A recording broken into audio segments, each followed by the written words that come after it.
nyoko ngalukur dasar kakak warnanipun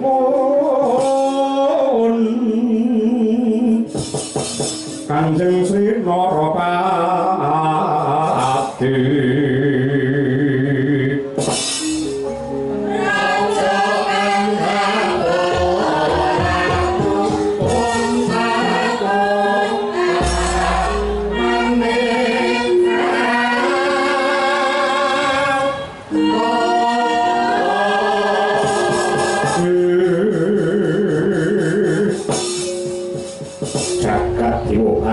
jagat mangestuku nuwun sewu paman patih Prabu Kisa kawula nuwun wonten timbalane kang ngadawa anak Prabu Pringgondani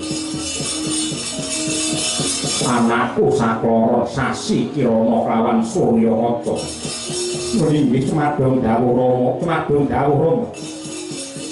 kumandang sangka kala pratandha peperangan antaraning Indraprasta kawan Singa Malaya kawiwitan. Dina iki wanci kang prayoga kanggo ngatonake dharma bekti lan pangorbanan jiwa raga ngreksa kawibawan lan kajayaning negara. Sedasar sedumuk batuk senyari bumi kudu ditoipati. Kasunyatane kanthi sumber hasil bumi Indraprasta ingkang derbolo ora mokal akeh bangsa manca sing ngincer pengin depani lan jarah layak kanthi sewu cara ana ingkang tanpa tebing aling-aling uga ana ingkang laku dedemitan nggunakake sar karti sampeka rusak morale bangsa mecah marang kerukunane para kawula kanthi cara reka daya nyusupake budaya manca ingkang ora prawan adat lan kapribadene wong Indraprasta.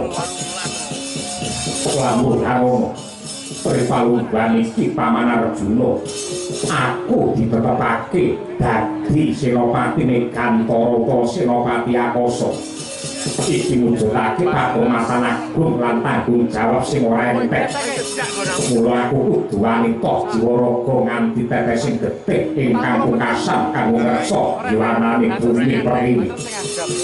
Oh, angger anak Prabu Gatotkaca. Menika mujudaken pakurmatan agung saking negari Indraprasta tumrap negari Pringgondani. Sedaya prajurit dirgantara Pringgondani sampun aprasetya lila kurban menapa kemawon kangge njagi kawibawan Indraprasta saking ancamane mangsa. Mila sampunipun Singa Malaya lan Indraprasta anetepaken peperangan. Kula miwah para putra-putra jengandika Angger Sasi Kirana Suryakaca miwah para senopati Pringgondani sampun angkrantam siasat ingkang permati kangge nyerang Singa Malaya sakwanci-wanci nampi perintah agebrak mangsa saking dirgantara sampun siaga lan ugi sampun ametang tuna lan bebatinipun anak Prabu. Inggih Paman Prabu Kisa kula ngaturaken panuwun iku pratikel lan kesaganipun. Pripalungguhan samayiti senopati Pringgondani siaga ngadepi bebaya sedaya sampun kaetang kanthi genep kakliti kanthi permati sepados sembodo ungguling yudha papranganing Akasa kuwi ngayomi prajurit Indraprasta ing mapan wonten samudra lan daratan. Mengkono kula Sasi Kirana wonten dawuh Kanjeng Rama pun Rama mundur wawasan bab saka rakiting gelar dari sakjroning nyerang saka dirgantara ingkang bakal ditindakake kepiye. Inggih Kanjeng Rama aturuning bilih tata rakiting paperangan pinirang dados kalih. Sapisan para prajurit angambak ngegono naliti kanthi permati ing wewengkon Indraprasta. Angreksa kasantosanipun menawi sakwanci-wanci mengsak nyerang Indraprasta sembodo ngawekani lan ngrampungi. Dene saklajengipun naliti lan angindhik ing gegono laladane mengsak kanthi migatosaken swasana lan kahanan papane mengsah supados saged nemtokaken anggenipun angadepi prajurit saking Gegana ing papane mengsah ingkang permati kanthi angertosi kahanane mengsah menika dados paugeran anggenipun nemtokaken siasat anyerang sasampunipun sedaya pawartos saking telik sandi dipun kempalaken tata rakiting paprangan ingkang angka kalih lajeng dipun tindakaken ingkang angka loro niki nggih kanthi angetang lan animbang kasantosan lan piranti perang ingkang dipun dardeni dening Pringgondani kula ngrancang anyerang mengsah ing daratan lan akasa kanthi cara silih gumanti ingkang sepisan prajurit ingkang dipun pangarsani Kanjeng Rama Gatotkaca anglebur papane mengsah ingkang anggadhahi bobot lan permati kanthi pangajab kahanane mengsah dados ringkih karana pirantine paperangan sampun lebur dene saklajengipun gentos prajurit Pringgondani ingkang mapan wonten ing Gegana nyirnakaken prajurit mengsah ingkang mapan wonten ing Dirgantara samudra lan daratan kanthi cara menika ing pangajab sembadra kamenangan ing akasa supados saged ngayomi lampahipun prajurit samudra lan daratan ingkang dipun pandhegani dening Paman Antasena lan Antaraja ingkang tumuju wonten ing Pulau Giling Wesi.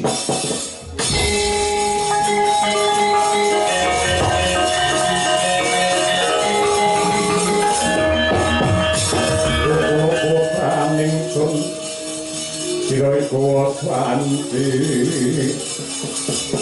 pisah lan jenenge wangi ya putraku nggih pun promo banget sarujuk marang rantaman ingkang mbok aturake banjur siasat iki kapan bakal ditindakake bab menika sampun karembak kaliyan Yayi Jayasena majanipun Paman Antasena nggih sedaya lan kapetan sedasa dinten saderengipun toya samudra pasang ing Pulau Giling Wesi serangan menika kedah sampun dipun tindakaken ing pamrih lampahing prajurit ing seganten dumugi gisi ing Giling Wesi sawebeting toya pasang kanthi mekaten lampahing prajurit ingkang dipun pangarsani Paman Antasena saged dumugi ing gisi ing Pulau Giling Wesi kanthi lulus raharja lan sembada nguasani Giling Wesi miwah ngayomi prajurit andhanipun Wa Antaraja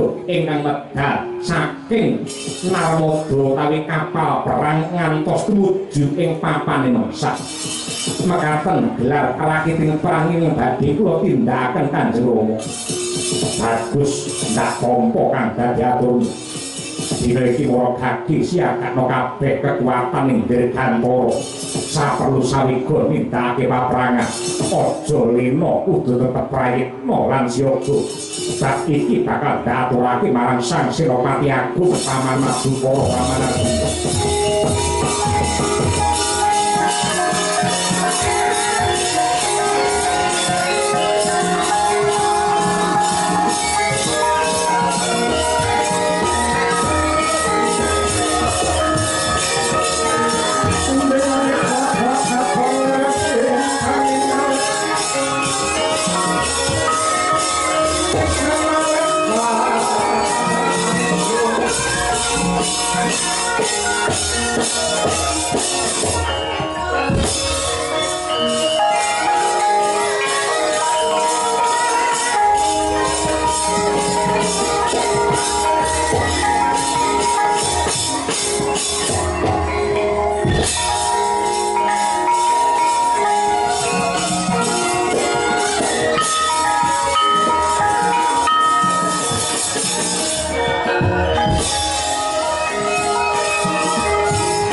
Pusaka Indraprasta aja nganti mati tanpa aran sapa jeneng lan saka ngendi walagar Blaka Suta brakotan terus terang aku adya bala saka Singamalaya jenengku Tumenggung Rengkah Bumi apa sing dajak dene Cidreng Ubaya tumindak murang koko mlebu ning gedhong pusaka Blaka wae aku bakal nyidra marang pusaka-pusaka ing mapan ning gedhong pusaka negara Indraprasta. Ya kanthi cara kuwi kangge ringkih para Pandhawa lan kabeh para prajurit. Iki Setyaki sing weruh kahanan murang koko sing ditindakake. Kula kang mangkurae minggat aja ninggal tata kramane wong perang. Ora idep mumpung ketemu karo kowe buktekke sapa sing glundung sirahe. Imbul satu selakon dosa.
Wong pirang bejaji tur kempong pira jambulanen wong tuweke sapa takon karo aku iki sing jenenge Komandan Sasrinto Sriyadi. Lah pirang bejaji ayo perang karo aku. Perang ya perang. Oneke gamelane wis muruk kel tabuhe. Perangi tanpa gamelan bae iso. Kaki midi dasmu. Ben ngerti lho. Pak Komandan sregepe kaya ngono, sabutane apike kaya ngono. Lho. Nah, dhewe iki kudu bangga ngatasé Komandan Stupa parandene wayane. Hebat sangat luar biasa Pak Urip Widodo. Kuwi wayang apa kuwi? Ora wayang kuwi. Sing ngragati wayang ya kuwi. Ayo perang, ayo. Hop. Oke, manut kan. Ya. Hah? Oh, hah? Wah. Oh, kompak harus beduk. Kawan Lampung Timur.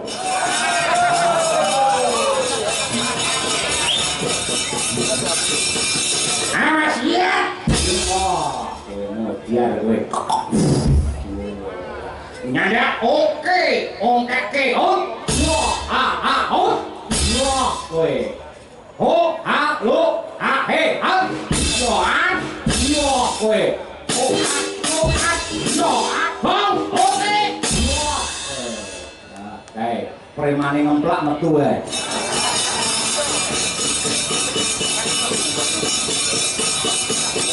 Lang nyalamu ho ha ho yo ho ha yo ha modal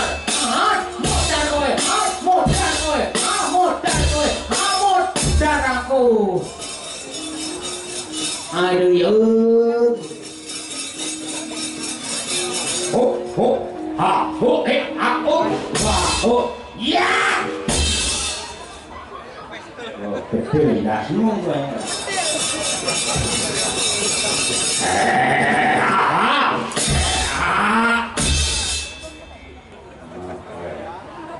musuh aku dijarak ngene. Ngene dak.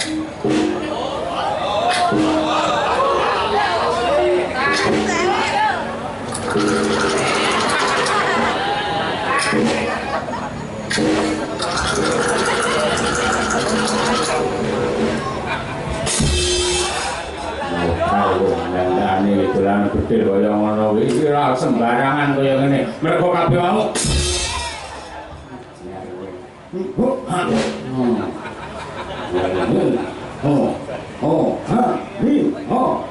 leboke kantong ya. Pun Pak Urip ngoten mawon.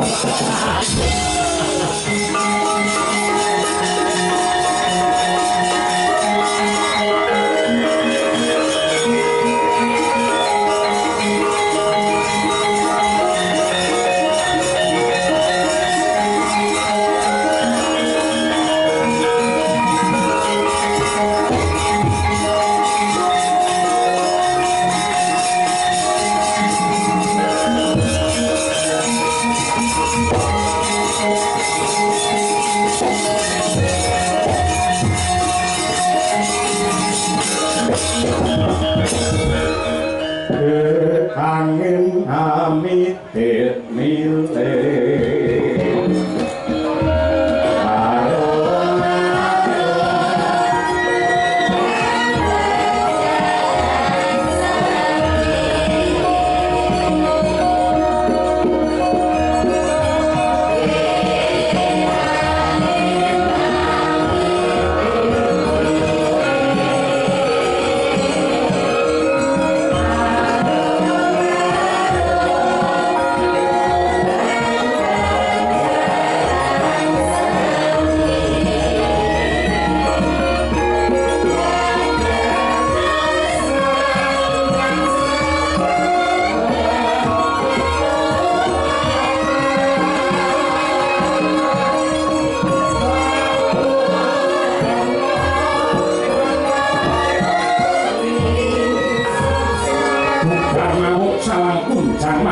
Bala Singa Malaya ingkang nyusup ing Gedhong Pusaka Ngamarta. Bocah umaing paing wektu lumerekke dina wis jangkep gangsal dinten. Wis purna para senopati Indraprasta angrantam lan rakit gelaring yudha.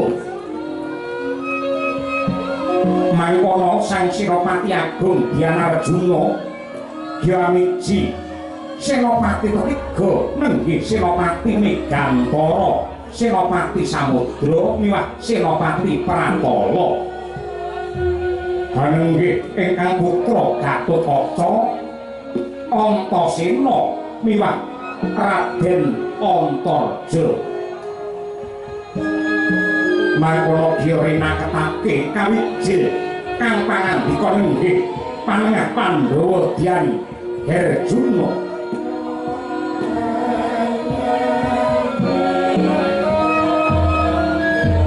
Prinjen mayakan ing rat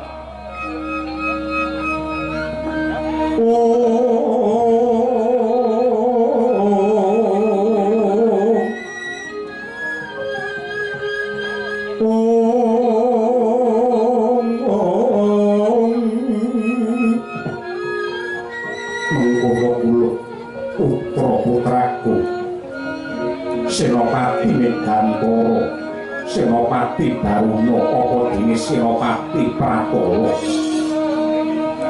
Dina iki wis pancine kabeh manunggalake siasat paprangan ing Dirgantara Samudra lan Daratan kanggo ngrubuhake beteng kekuwatane Singa Malaya. Inggih sedika mestakaken gawe paman. Aku kepengin ngerteni kepiye rantamane perang saka Dirgantara luwih dhisik. Merga Senopati Akasa kudu bisa unggul kanggo nggancarake serangan saka samudra lan daratan. Putraku Gatotkaca para gage Madura. kalilan matur paman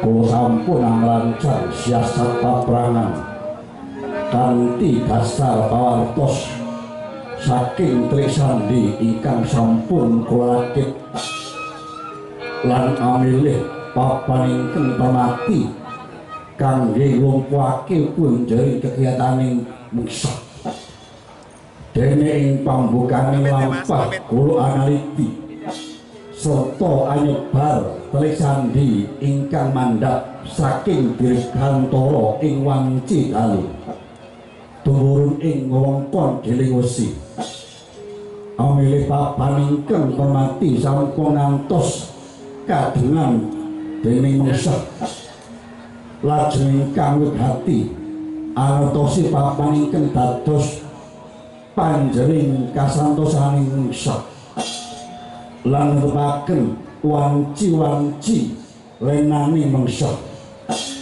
sarta upadi papaning pusaka kangge anenggalangi serangan saking angkasa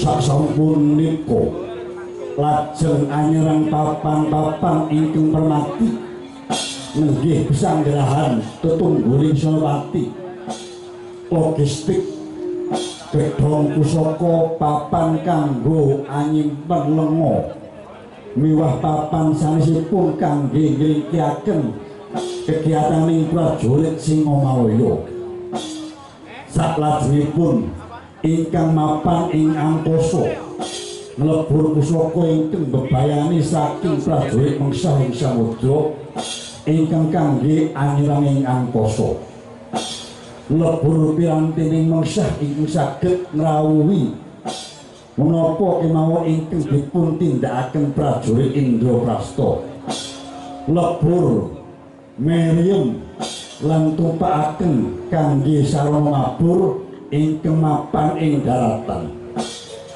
kanthi kemenangan ing dirgantara kula saged angayomi prajurit ing samudra lan daratan ingkang dipun pandegani dening Yayi Antasena lan Kakang Mas Antaja dene sasampunipun kula saged unggul ing angkasa prajurit dirgantara mandhap lan nguasani benteng kegiatan prajurit angkasa ing Singamalaya ingkang mapan ing Giling Wesi becik kang dadi wawasamu uluk Gatotkaca banjur gagasamu kuwi besok kapan bakal mbok tindakake nggih miturut kabar saking ahli nujum samudra saking Yayi Antasena kawontenan ing samudra wewengkon Giling Wesi kanthi animbang tebih tumuju ing pulo Giling Wesi kula badhe rancang gangsal dinten ing ngajeng Surya kaping 12 Candra kaping 11 kula amriti anyerang mengsah iya kula aturmu banget andhadekake bombonge rasaku mengko nggih Antasena ya paman kepiye mungguh panemumu apa wis jumbuh kelawan rancangan peperangan ing samudra lan daratan prajurit wanggone bakal nguasani gisik segara ing Giling Wesi minangka wahana prajurit andhane Kadang Antareja tumuju ing daratan Giling Wesi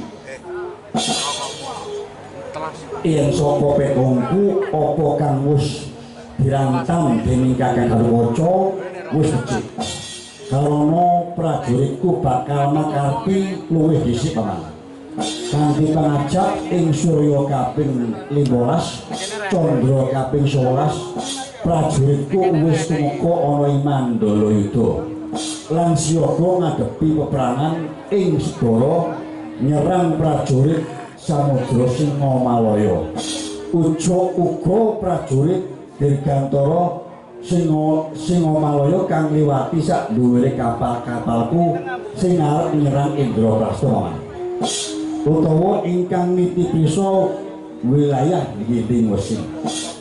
Nadyan mangkono aku tetap nyuwun supaya prajurit Kakang Gatot ngayomi prajuritku ingkang tumuju ing Pulau Giringwesi. Ngawekani yen prajurit Samudra Giringwesi angel kalahe. Malah keporo ngancem keselamatane prajuritku. Mula prajurit Kakang Darkaca kudu tansah membantu nglebur mungsuh saking angkasa katingal. Yai Antasena, kowe ora perlu sumelang. Gatotkaca tansah siaga ngayomi prajurit samudra lan daratan. Sabanjure Ulup Antaraja pungkasaning perang iki jeneng sira kudu bisa awasani daratan Giringwesi lan nelukake kekuatan Singamalaya. Inggih paman. Kula ingkang kajiplak dados Senopati Bantala badhe ngaturaken wosing rantaman peperangan. Sasampunipun Yai Antasena wasani gisiking samudra, prajurit kula mandhap saking prau kanthi ambeta pirantining peperangan. Lan menawi kula sadaya wadyabala sampun sigra ing teping samudra, kula nyuwun Yai Antasena ngayomi lampah kula tumuju ing pucuk Sancaka lan anglebur papaning mungsuh ingkang sampun kalantang. Sasampunipun menika kula badhe ngayomi prajurit ingkang mandhap saking angkasa tumurun ing ereng-erengi pucuk Sancaka lan benteng kekiataning musah ing Giringwesi paman. Lajeng sesarengan angrapke gelar Garuda Layang anjebol benteng kekiataning musah. Menawi para senopati semua sampun manjing palagan, gelar baris dipun ewahi dados Cakra Biwa. Lan sasampuning para senopati semua mapan ing tengahing gelar Cakra Biwa, enggal dipun ranjak kanthi gaman saking kiblat papat. Mekaten rantaman perang ingkang badhe kula tindakaken mawon.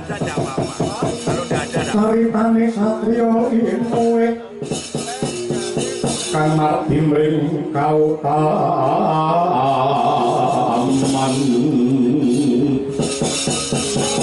sang pegat mring pangesdine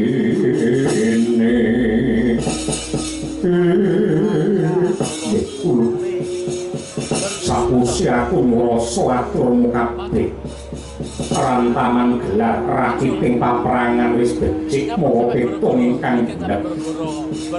Ndak pundhut sliramu kabeh tansah sambung rasa anggone nemtokake siasat lan tansah liru pakabaran bab kang wigati lan permati. Sarta ana bab sing kudu mbok ngerteni kang nemtokake kemenangan ing samudra lan daratan kuwi gumantung kasembadane Gatotkaca anggene nyerang saka Dirgantara.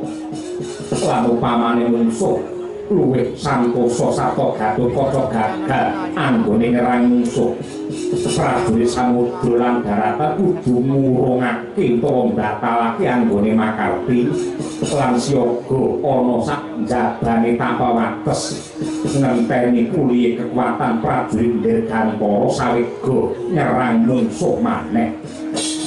Ngesla kedawawan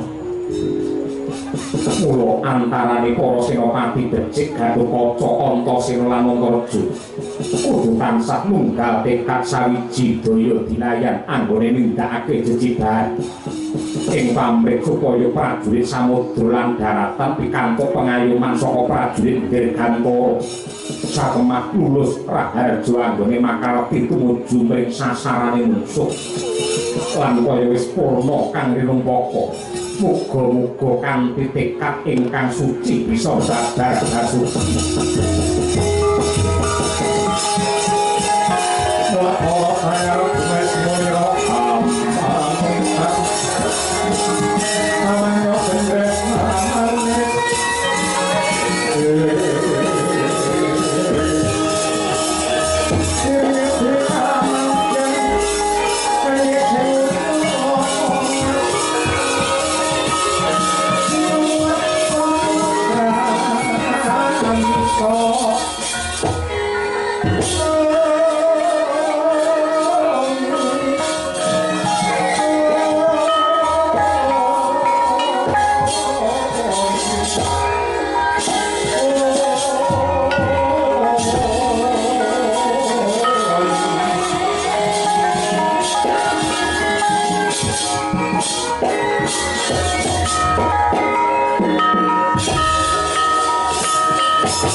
Waduh kaya mangkono